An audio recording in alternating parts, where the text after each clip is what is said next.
कि कांग्रेस ने किया था। ये एक नहीं, ऐसे अनेक उदाहरण हैं। और इस परिवार और पार्टी का शुरू से शुरुआत ये रहा है कि चुनाव हारते हो तो वोटर पे ठीकरा फोड़ दो, या इलेक्शन कमीशन पे ठीकरा फोड़ दो, या इलेक्शन कमीशन के नियमों पर, कार्यप्रणाली पर प्रश्न चिन्ह खड़ा कर दो।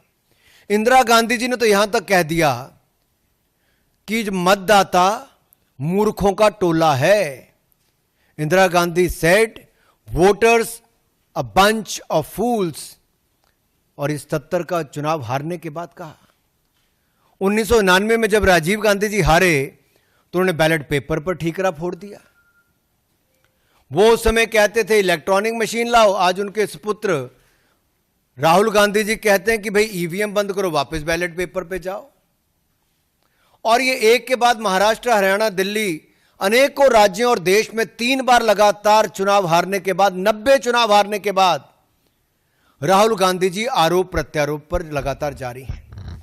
अब इनका मॉडस ऑपरेंडी क्या है राहुल जी का?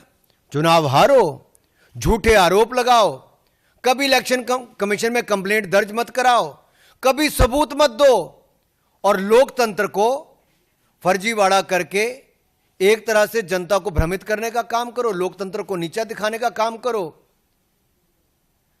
मेरा राहुल गांधी से सीधा सवाल है, किस बात का डर है राहुल जी? शपथ पत्र नहीं देते, सबूत नहीं देते, झूठे आरोप लगाकर भाग जाते हो, और यही आपका तरीका हो गया है। भ्रम फैलाया चुनाव के समय संविधान का लेकर, आज संवैधानिक संस्थाओं पे प्रश्न चिन्ह खड़ा करते हो। और ये देखिए, शूट एंड स्कूट का इनका पुराना है। इलेक्शन कमीशन ने राहुल गांधी जी को बुलाया, वोटर रोल इशू पे नहीं गए। उनको कहा एविडेंस दे दो, बार बार कहा, नहीं दिया राहुल गांधी जी ने और कांग्रेस पार्टी ने। और यहां तक कि representation of peoples act, RP act में अगर देखें सेक्शन 80 में, तो no election commission, no election petition file की इनके किसी भी नेता ने, किसी चुनाव लड़ने वाले ने। और अगर आप दाहिनी ओर देखेंगे तो इंडियन नेशनल कांग्रेस और आरजेडी को, ये पूरा चार्ट देखिए आप ध्यान से। इलेक्शन कमीशन आज 13वां दिन हो गया लगातार बिहार में, वहां तो इनकी कोई इस तरह की बातचीत नहीं है, खुले मन से इलेक्शन कमीशन बात सुन रहा है, बिहार के लोगों को कोई दिक्कत नहीं है।